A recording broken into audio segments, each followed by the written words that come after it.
एक युग का अंत हो गया। एक सदी के सबसे जमीन से जुड़े, सबसे विनम्र और सबसे प्रगतिशील धार्मिक नेता ने आखिरी सांस ली। वेटिकन से आज जो खबर आई उसने पूरी दुनिया को एक साथ थमा दिया। पोप फ्रांसिस नहीं रहे। वो 88 साल के थे। पिछले कुछ समय से वो गंभीर रूप से बीमार थे। हाल ही में अस्पताल से डिस्चार्ज हुए थे, लेकिन आज सोमवार को वेटिकन ने आधिकारिक रूप से उनके निधन की पुष्टि कर दी। पोप फ्रांसिस का परिचय। पोप फ्रांसिस दुनिया भर के 1.4 अरब कैथोलिक्स के नेता के साथ साथ एक उम्मीद थे, एक बदलाव के प्रतीक। 2013 में जब उन्होंने पोप की उपाधि संभाली तो वो पहले लैटिन अमेरिका पोप बने। उनका कार्यकाल करीब 12 साल का रहा, लेकिन इन 12 सालों में उन्होंने चर्च के इतिहास में वो कर दिखाया जो सदियों से नहीं हुआ था। बचपन और जीवन की शुरुआत। 17 दिसंबर 1936 को अर्जेंटीना में जन्मे पोप फ्रांसिस का असली नाम था जॉर्ज मारियो बर्गोलियो। उनके पिता इटली से आए एक अकाउंटेंट थे और मां एक गृहिणी। जॉर्ज ने बचपन में किराने के सामान के लिए मां और दादी के साथ बाजार जाना शुरू किया। एक बार जब उनसे पूछा गया कि बड़े होकर क्या बनना चाहते हो, तो उनका जवाब था कसाई, क्योंकि बाजार में कसाई को चाकू से मांस काटते देखना उन्हें कला जैसा लगता था।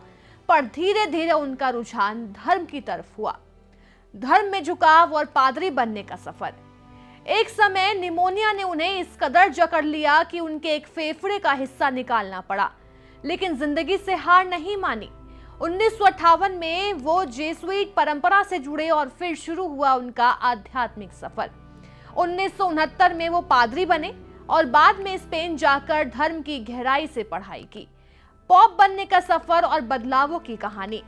2013 में जब उन्हें पोप की उपाधि मिली तो उन्होंने सबसे पहले चर्च की रीति नीति और प्रशासन में सुधार की बात की। वो वही पोप थे जिन्होंने 2016 में शरणार्थियों के पैर धोए, एक सशक्त संदेश कि धर्म में कोई ऊंच नीच नहीं।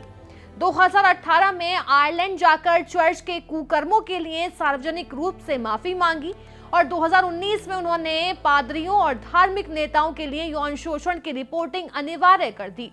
2023 में उन्होंने इस नियम को आम चर्च नेताओं के लिए भी लागू किया। निजी स्वभाव और विनम्रता की झलक। पोप फ्रांसिस को हमेशा साधारण जीवन जीने वाला धर्मगुरु माना गया। वो कहते थे, गाना मुझे पसंद नहीं, लेकिन खुद गाऊंगा तो आवाज गधे जैसी होगी। ये वाकया उनकी जिंदगी का सबसे बड़ा प्रमाण है। वो लोगों को सुनते थे, उन्हें अपनाते थे और हर किसी को बराबरी से देखते थे। आखिरी मुलाकात और विदाई। अपने निधन से ठीक एक दिन पहले ईस्टर के मौके पर उन्होंने वेटिकन में श्रद्धालुओं से मुलाकात की थी, लोगों को शुभकामनाएं दी। अमेरिका के उपराष्ट्रपति JD वेंस से भी भेंट की। शायद उन्हें खुद भी इस बात का आभास था कि आखिरी मुलाकात है। एक केमिकल टेक्नीशियन से दुनिया के सबसे बड़े धर्मगुरु बनने तक का सफर। एक कसाई बनने का सपना देखने वाले बच्चे से करोड़ों दिलों के रहनुमा बनने तक का सफर। पोप फ्रांसिस चले गए, लेकिन उन्होंने जो विश्वास और इंसानियत का बीज बोया वो इस दुनिया में हमेशा फलता फूलता रहेगा।